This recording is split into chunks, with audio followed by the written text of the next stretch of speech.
Loss function. First activation function ఏంటంటే, ఇది ఎక్కడ యూజ్ చేస్తాం? ఇదంటే ఏంటిది అంటే, మీ దగ్గర ల్యాక్ ఆఫ్ డేటా ఉంది. అప్పుడు కాంప్లెక్సిటీ అనేది ఎక్కువ అవుతుంది. మోడల్ చాలా క్రిటికల్ డేటా పాయింట్స్ని కూడా నేర్చుకోవాలి అన్నప్పుడు మనం లాస్ ఫంక్షన్ అంటే యాక్టివేషన్ ఫంక్షన్ని యూజ్ చేస్తాం. ఎట్లా అంటే, ఇది ఇన్పుట్ అనుకుంటే, ఇదొక హిడెన్ లేయర్ అనుకుంటే, ఇదొక అవుట్పుట్ అనుకుంటే, సో ఈ ఇన్పుట్ నుంచి ఇన్ఫర్మేషన్ మొత్తం హిడెన్కి పోతుంది. హిడెన్లో ఇక్కడ ఒక యాక్టివేషన్ ఫంక్షన్ అవుతుంది. అండ్ ఇక్కడ మనకు వచ్చే దగ్గర కూడా యాక్టివేషన్ ఫంక్షన్ అవుతుంది. ఇక్కడ ఒక యాక్టివేషన్ ఫంక్షన్ యూజ్ చేస్తాం, అవుట్పుట్ దగ్గర మనం ఇంకొక యాక్టివేషన్ ఫంక్షన్ యూజ్. దీంట్లో చాలా టైప్ ఆఫ్ యాక్టివేషన్ ఫంక్షన్స్ ఉంటాయి. ఎట్లా అంటే, లైక్ ఈ పార్ట్ దగ్గరనేమో ఒక డేటా పాయింట్ వచ్చినప్పుడు, ఒక వెయిట్ వచ్చినప్పుడు, లైక్ అది ఐ మీన్ యాక్టివేట్లో ఉందా లేదా ఆ న్యూరాన్. ఇన్ కేస్ అది యాక్టివేట్లో ఉంటే ఇంకో అనదర్ ఫంక్షన్ పంపిస్తాం. లేదు అంటే దాన్ని అక్కడనే స్టాప్ చేస్తాం. ఈ పాయింట్ దగ్గర ఏంటంటే, ఒక డేటా మన థ్రెషోల్డ్ అనాలిసిస్ పెట్టుకున్నప్పుడు 0.5 కంటే ఎక్కువ ఉంటే ఆ న్యూరాన్ అనేది యాక్టివేట్లో ఉంది. 0.5 బిలో ఉంటే ఆ న్యూరాన్ అనేది యాక్టివేషన్లో లేదు. లైక్ రియల్ ఫేక్ అలాంటి టైంలో మనం ఇక్కడ ఒక యాక్టివేషన్ ఫంక్షన్ యూజ్ చేస్తాం. అర్థమైంది? Type of activation functions. మనకి యాక్టివేషన్ ఫంక్షన్స్ చాలా టైప్స్ ఉంటాయి. దాంట్లో కొన్ని మాత్రం నేర్చుకున్నాం.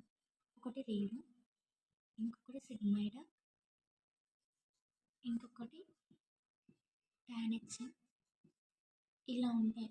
లిక్కి రేలు అని, అండ్ సాఫ్ట్ మ్యాక్స్ అని, ఇంకా స్విష్ యాక్టివేషన్ ఫంక్షన్ అని, హార్డ్ స్విష్ అని. హ్యాండ్ పెయిన్ వస్తే పక్కకు పెట్టాను. సో ఫస్ట్ మనం రేలు గురించి తెలుసుకుందాం. రేలు నార్మల్గా ఇది మనం హిడెన్ లేయర్ వాడతాం. హిడెన్ లేయర్ అంటే తెలుసు కదా, ఇన్పుట్ నుంచి ఈ పాయింట్ దగ్గరికి వచ్చినప్పుడు మనం రైలు వాడతాం. ఇక్కడ ఎందుకు రైలు వాడతామంటే, ప్రీవియస్గా ఫస్ట్ స్టార్టింగ్ ఆర్కిటెక్చర్ ఉన్నప్పుడు మనం సిగ్మైడ్ వాడేటోళ్ళం. సిగ్మైడ్ వాడడం వల్ల మనకి వానిషింగ్ గ్రేడియంట్ ప్రాబ్లం అనేది వచ్చి ఉంటుంది. వానిషింగ్ గ్రేడియంట్ ప్రాబ్లం అంటే ఏంటిదంటే, ఇక్కడ సర్టెన్ డేటా పాయింట్ దగ్గరికి వచ్చేసరికి ట్రైనింగ్ అనేది స్టాప్ అయిపోవడం, మన వెయిట్స్ అనేది అప్డేట్ అవ్వకపోవడం, అక్కడికి ట్రైనింగ్ స్టాప్ అయిపోవడం, అలాంటి వాటిని వానిషింగ్ గ్రేడియంట్ ప్రాబ్లం అంటాం. దీన్ని రిసాల్వ్ చేయడం కోసం మనం ఇక్కడ రేలు యాక్టివేషన్ ఫంక్షన్ యూజ్ చేస్తాం. ఈ రేలు యాక్టివేషన్ ఫంక్షన్ ఏం చేస్తుందంటే, మీ దగ్గర నెగిటివ్ డేటా పాయింట్స్ ఉంది. ఈ నెగిటివ్ డేటా పాయింట్స్ అన్నిటిని ఏం చేస్తుందంటే, అది రేలు ఫంక్షన్ 0 చేసేస్తుంది. పాజిటివ్ వాల్యూస్ ఏవైతే ఉంటాయో అవి ఎంత ఉంటే అంతవరకు ఉంచుతుంది. సో దీన్ని రేంజింగ్ ఉంటుంది. మ్యాక్స్ 0, 0, ఎక్స్ అంటే నీ ఎక్స్ వాల్యూ ఎంత ఉందో అంతవరకు ఉంటుంది. 0 మీన్స్ నెగిటివ్ వాల్యూస్ ఏవి ఉంటే అవి 0 పెట్టేస్తుంది. ఇది అర్థమైంది కదా? సో మ్యాక్స్ దీన్ని రేంజ్ ఎట్లా ఉంటుందంటే, మ్యాక్స్ 0, ఎక్స్. సో దీని గ్రాఫ్ ఎట్లా ఉంటుందంటే, నెగిటివ్ వాల్యూస్ ఉన్నాయి, సో అది బికమ్స్ 0 చేస్తుంది. పాజిటివ్ వాల్యూస్ ఎంత ఉంటే అంతనే ఉంచుతుంది. సో ఇట్లా ఉంటుంది. దీని యొక్క రేంజ్ మ్యాక్స్ 0, ఎక్స్ ఉంటుంది. దాని యొక్క గ్రాఫ్ ఫస్ట్ నెగిటివ్ వాల్యూస్ అన్ని బికమ్ 0 చేస్తుంది. పాజిటివ్ వాల్యూని ఎంత ఉంటే అంతవరకు ఉంచుతుంది.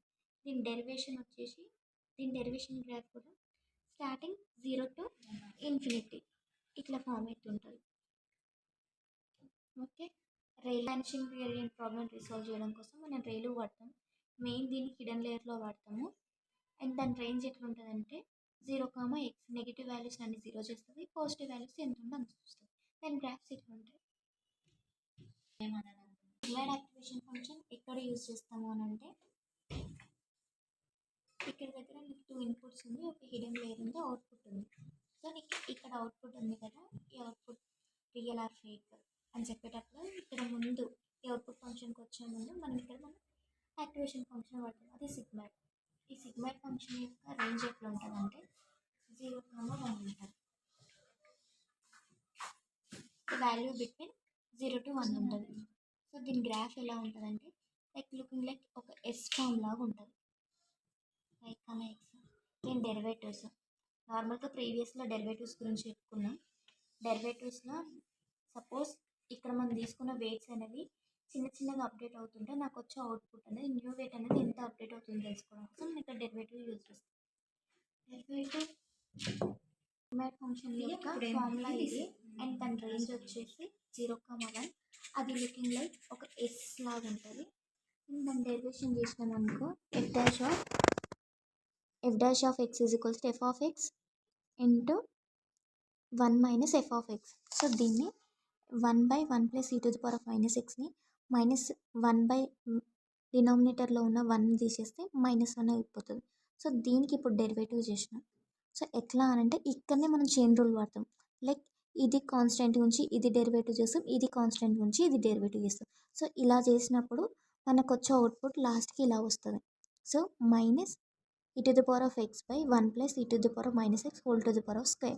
సో దీంట్లో నేను +1ని -1ని యాడ్ చేసుకున్నాను. ఎందుకంటే ఈ రెండింటిని మైనస్ అంటే డిలీట్ చేసినా కూడా మనకు వచ్చే వాల్యూ ఇదే ఉంటుంది కాబట్టి +1 -1 యాడ్ చేసుకున్నాను. సో దా +1 -1ని వేరువేరుగా రాసుకున్నప్పుడు 1/1 plus e to the power of minus x into e to the power of minus x -1/1 plus e to the power of minus x. So దీంట్లో 1 plus e to the power of x ఉంది, దీంట్లో 1 plus e to the power of x ఉంది. So దీంట్లో 1/1 plus e to the power of x ఈ టర్మ్ని like దీంట్లో ఒక్క టర్మ్ని ఇట్లా common చేసినప్పుడు నాకు వచ్చే టర్మ్ ఏముంటుందంటే లైక్ ఇది పోతే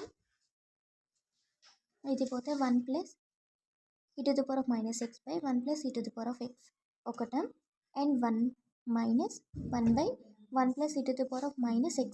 సో ప్లస్ ఎక్స్కి మైనస్ ఎక్స్ క్యాన్సిల్ అయిపోతే నాకు ఇక్కడ టర్మ్ మిగిలేది 1 మిగిలిపోతుంది. ఇక్కడ 1/1 plus e to the power of minus x. అది బయట టర్మ్ ఖాళీగానే ఉంటుంది. By 1/1 plus e to the power of minus x అంటే ఈ టర్మ్ ఆల్రెడీ మనకు తెలుసు ఏంటి f of x. ఈ టర్మ్ ఆల్రెడీ మనకు తెలుసు f of x 1/f of x ఇది. సో ఈ వాల్యూ వల్ల మనము నార్మల్గా బిఫోర్ డెరివేషన్ ఎక్స్ వాల్యూ 1 పెట్టినామనుకో నాకు ఇంత 0.7 వస్తుంది. అదే డెరివేటివ్ చేసి మనం ఎక్స్ వాల్యూ 1 పెట్టినామనుకో ఎక్స్ వాల్యూ 1లో ఆఫ్టర్ డెరివేషన్ తర్వాతకి 0.9. సో దీని గ్రాఫ్ ఎట్లా ఉంటుంది అంటే ఇలా లైక్ ఒక గౌసియన్ డిస్ట్రిబ్యూషన్ లాగా వస్తుంది. అదేమో ఎస్ లాగా వస్తాయి, ఇదేమో ఒక గౌసియన్ డిస్ట్రిబ్యూషన్ లాగా వస్తుంది. క్లాసిక్ టానిక్స్ నార్మల్గా ఇది కూడా యాక్టివేషన్ ఫంక్షన్ బేసిక్ ఇది రికరెంట్ న్యూరల్ నెట్వర్క్లో వాడతాము. అంటే లైక్ టెక్స్ట్ రికగ్నిషన్లో వాడతాము. దీని ఫార్ములా వచ్చి e to the power of x minus e to the power of minus of x e to the power of x plus e to the power of minus x. దాని range ఎట్లా ఉంటుంది అంటే -1 to +1 ఉంటుంది. So దాని graph ఎట్లా ఉంటుందంటే looking అది కూడా ఎస్ ఫార్మ్ లాగా ఉంటుంది. Divide x of tan x కదా. So e to the power of minus x by 1/e to the power of x plus e to the power of minus x. దీన్ని derivative చేసినప్పుడు you form use చేస్తాం. You form ఏంటంటే uv dash minus u dash v by v square. So అలా substitute చేసినప్పుడు మనకు అంతా complete అయినాక like ఇట్లా తీసుకుంటాం.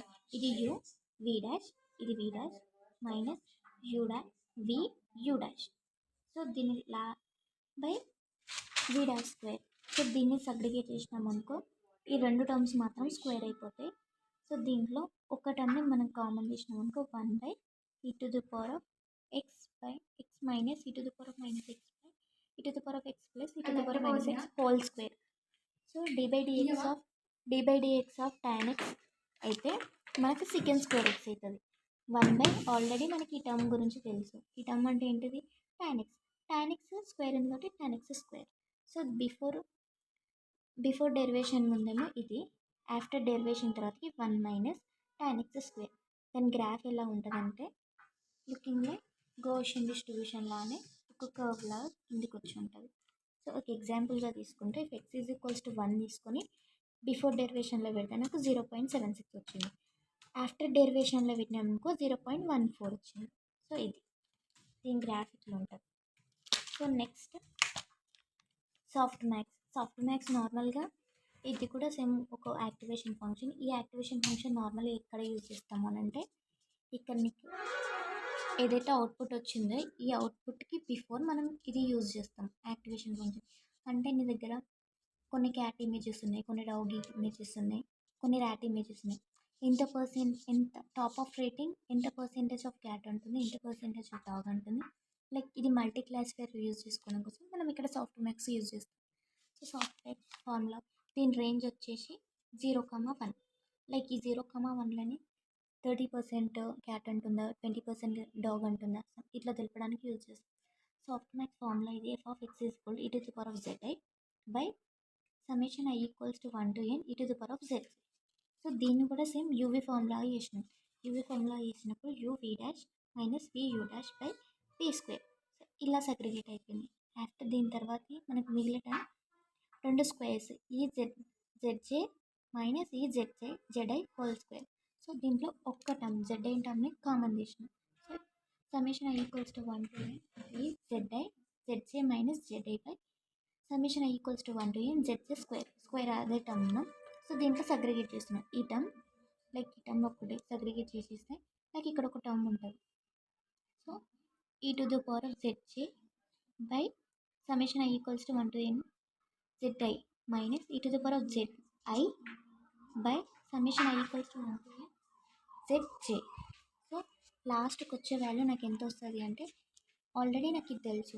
ఈ టర్మ్ అంటే ఏంటిది, f(x) means sigma soft max of X 1/, already ఈ టర్మ్ గురించి నాకు తెలుసు. ఇది సాఫ్ట్ మ్యాక్స్ ఎక్స్ లైక్ ఇది.